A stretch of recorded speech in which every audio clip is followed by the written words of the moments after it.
Hello everyone, thank you for watching. My name is Nefertiti and you can find all of my information in the description box below. So this is an energy update for the week beginning November 19th, 2019. So we are definitely feeling the transitions. We're feeling the movement into new energies. This particular time right now is preparing us for 2020 more than ever before. We're starting to get a lot of the life tests, if you will. We're getting glimpses of what it is that we are going to be doing in 2020 in reference to our purpose, our mission. We're starting to get more clarity, and we will as we move towards the end of the week and definitely towards the end of the year in December, when we start to experience the eclipse energy. So transition is the theme, and this can be challenging for a lot of us because, first of all, we've been through a lot of changes already. Most of us have been on this awakening journey, ascension journey for a while, you know, some of us decades, and it's kind of getting old, right? If I could just speak frankly and honestly, you know, we're tired of the emotional upheaval. We're tired of the lessons. A lot of us are tired of being broke, lonely. But understand that this is a part of the process, and the only way that we really learn lessons is through adversity, through our challenges, and it's not easy. This has not been an easy journey by any means. I feel like anybody that's incarnated now, and especially if you're awake, you are a brave soul, because there's a lot going on in this world, right? So let's talk about the astrology. We have Mars changing signs. Mars is going to move into Scorpio on the 19th, today. And Mars actually does pretty good in Scorpio. This is a very ambitious energy. Now, it all depends on where Scorpio is in your chart, because if it's in like the 12th house or something, then, or Mars is going into your 12th house, this could maybe see you having dips in your energy, because the 12th house is about rest and releasing, endings and new beginnings. But generally speaking, Mars does well in Scorpio. This is a very focused and transformational energy, so it's very supportive of the changes that you're going through right now. But this could also be a transit that brings out a lot of aggression, compulsiveness, because Scorpio is an all or nothing energy, and Mars is the planet of war. Depending on where you are vibrationally, this could play out in a lot of different ways. And because this is Scorpio, this could be about endings and beginnings. So for the next 6 weeks, try to channel that energy into activity, like working out, taking walks, meditating, resting, which is an activity, right? So on the 20th, we have Mercury going direct in Scorpio. Yay! Although this Mercury retrograde, I'll just speak from my own experience, I didn't really see the typical Mercury retrograde things happening, like the delays, the missed emails, things like that. What I experienced was a lot of emotional upheaval. Like I mentioned earlier in the video, a lot of subconscious things coming to the surface, perhaps things that you and I have believed we had healed, had moved on from.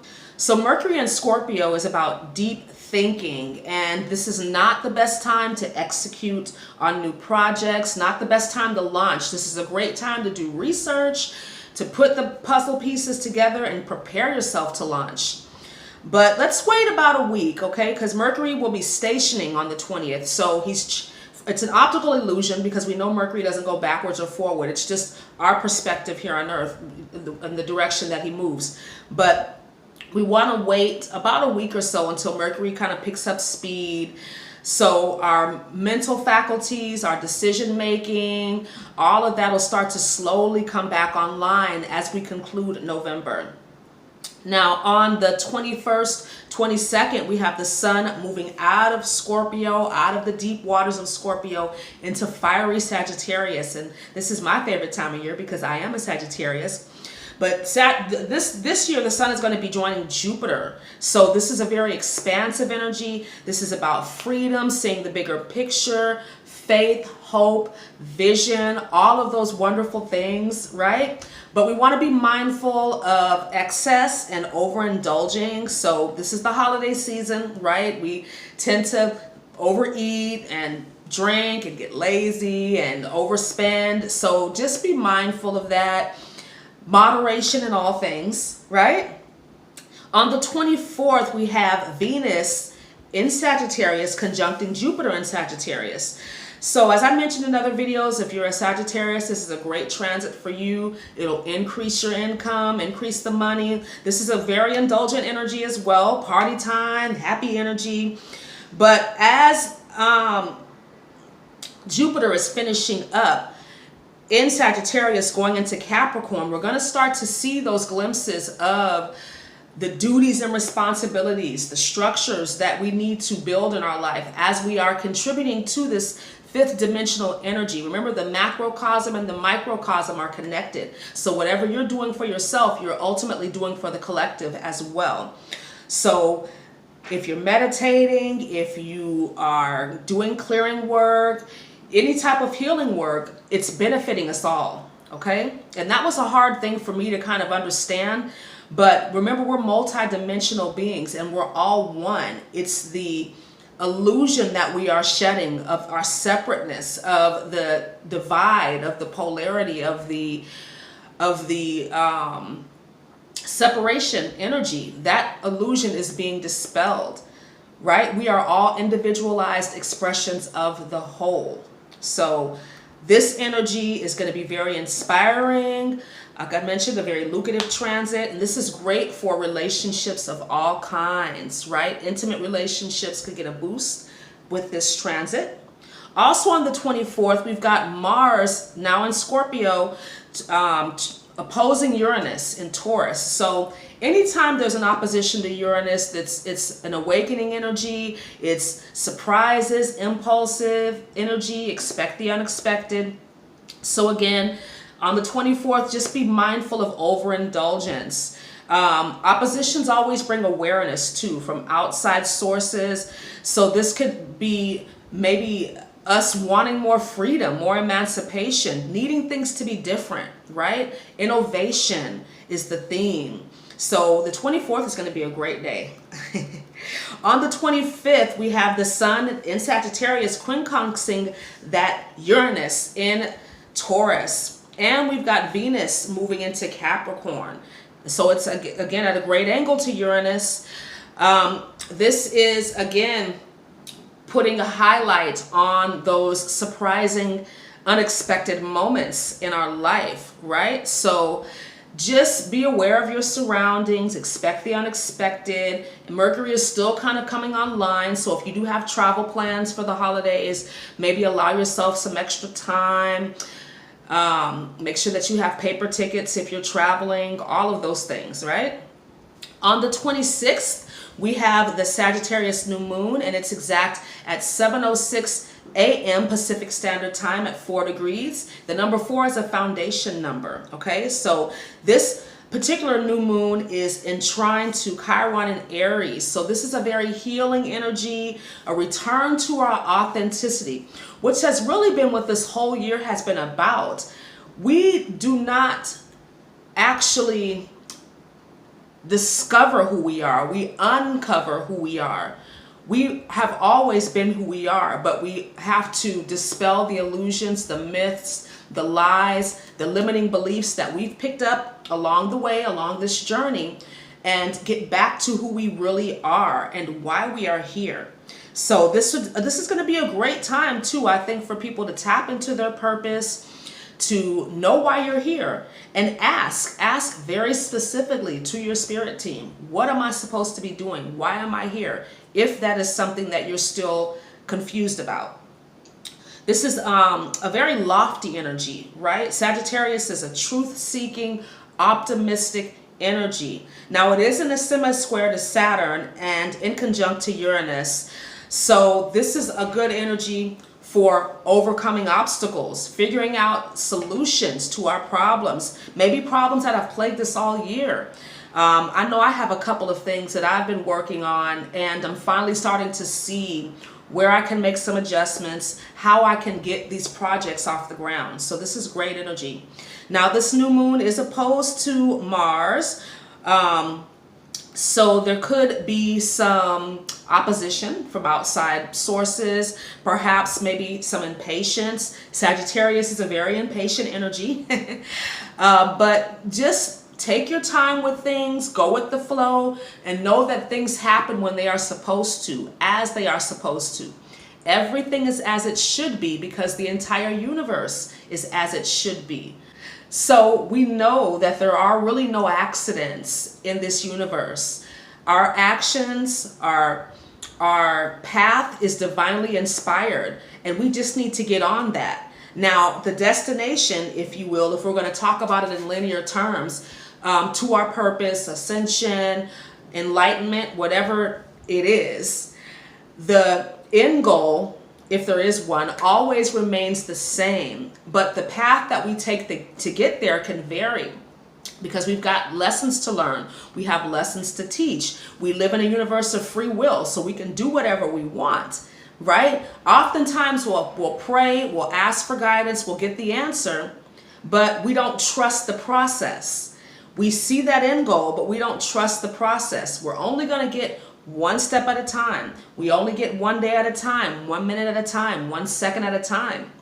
And it's helpful to remember that because that'll help you with not being impatient, but just going with the flow and saying, I trust the process of life. You acknowledge that you're impatient. I have to. I don't want to wait. I want it all right now, right? I'm an American. That's how a lot of us do things over here. We want everything right now. But everything happens in divine timing. It's always been that way, and it will always be that way. Okay?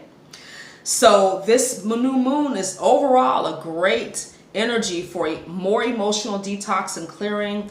Allow those healing crises to come up. Do not resist the emotions, the negative emotions, especially that are trying to come up. And don't think that there's anything wrong with you if you find yourself in a space of sadness or grief or anger.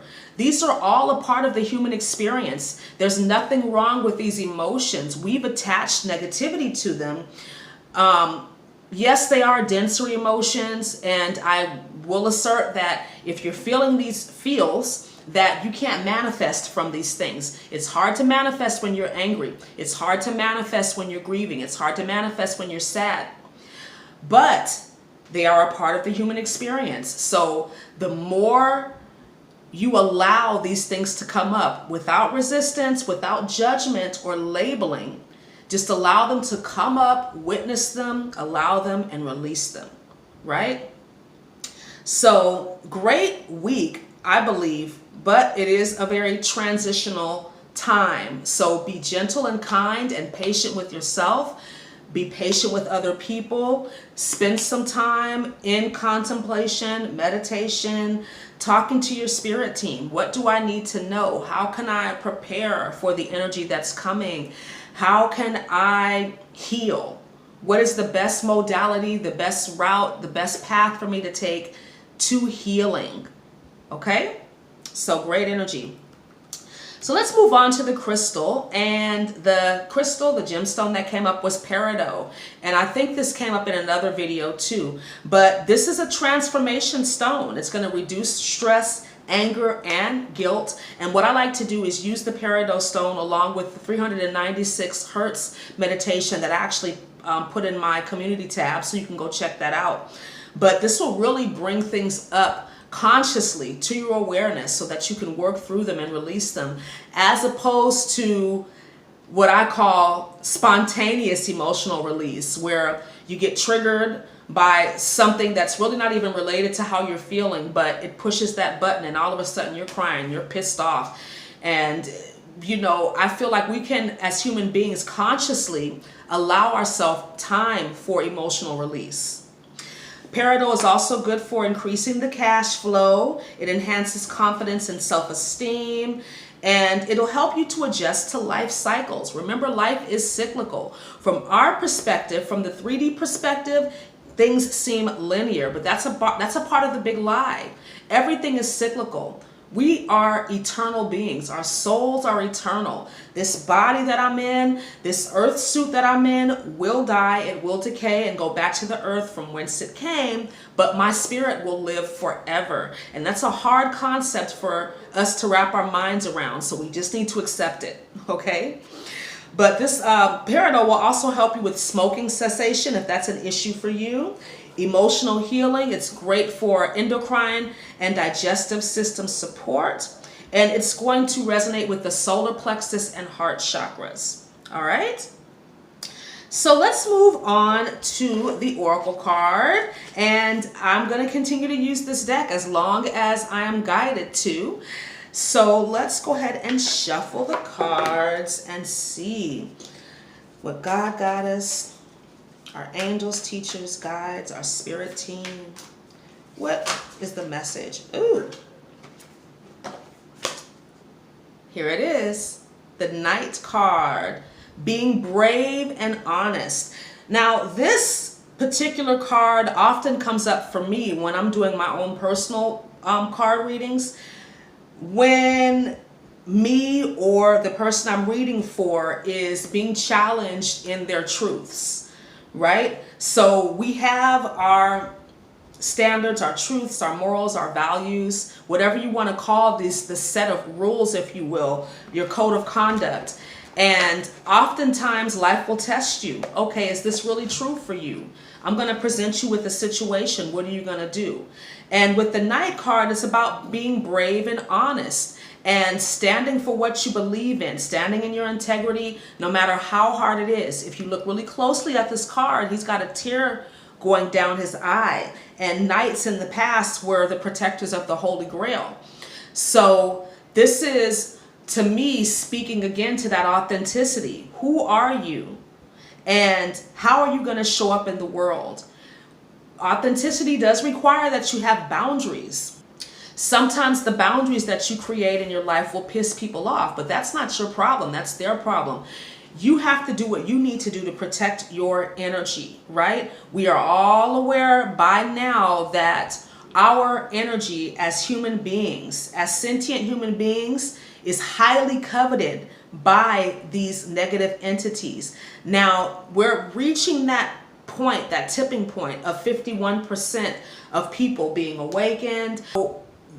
Their manipulation, their influence, we're going to start to see that kind of dissipate as time goes on. It does take time because we live in a 3D reality. The earth is very dense, the energy is very slow, so it takes time for these changes to kind of trickle down, right? As above, so below, but it takes time. So we're going to start to see the dissipation of the control structures of the quote unquote powers that be that have been manipulating us, that have been siphoning our energy. As light warriors, which I believe this Knight card represents, it's our responsibility to not only be an example for other people, and this doesn't mean that you're holy, that you don't make mistakes, because we're still human beings, right? We still live in a world of polarity. We're going to make mistakes, we're going to miss the mark, we're going to have challenges in life. That's just a part of it all. But being who you are, in spite of what's going on around you, standing in your truth, is the most important thing. Nowadays, there's so much stuff. People say so many things. There's so much content out there. What are you doing? Okay? What are you doing with your life that is a reflection of who you truly are, and it's going to help other people? How are you being of service? All right? So that's what this card, I feel like, is saying to us right now, is to figure out really what our purpose is, what we stand for, because as the saying goes, if you don't stand for something, you will fall for anything, right? So let's move on to the angel number, and the number that came up very strongly was 536. So a lot of us light warriors have experienced some financial challenges over the past few years, but if we look back, we can see that all of our needs have always been met. So as I've mentioned in other videos, I love Bashar's definition of abundance and prosperity. It's being able to do what you need to do when you need to do it. A lot of times we're focused on the money, but the money is just the bridge to getting what it is that we want. There are millions of ways that the universe can bring to you what it is that you need. So be open to that, trusting that your needs will be met. How many times do we have to hear this as light workers? How many times? But we still fall into that worry, that fear, that what if type of energy, as opposed to really focusing our minds on trusting, focusing all of our energy on trusting the process and knowing that everything will be all right, because it always has been. It's not going to be easy. It's not. But we will always have what we need as long as we are serving our mission, our purpose. And even if we don't know what that is, as long as we are willing to be open to the information, to be open to the guidance, our needs will be met. 536 is also about accepting other people with grace and understanding. I've noticed over the years, just being a yoga instructor and being in the spiritual community for this length of time, that sometimes people let their egos get the best of them because they know things, spiritually. They have more spiritual knowledge than some people. And so they think that they're better than other people. You might be better off, but you're not better than anyone else, right? We are all individualized expressions of the whole. We each have a purpose. We have a reason for being here, and your reason for being here is not better than anybody else's reason for being here.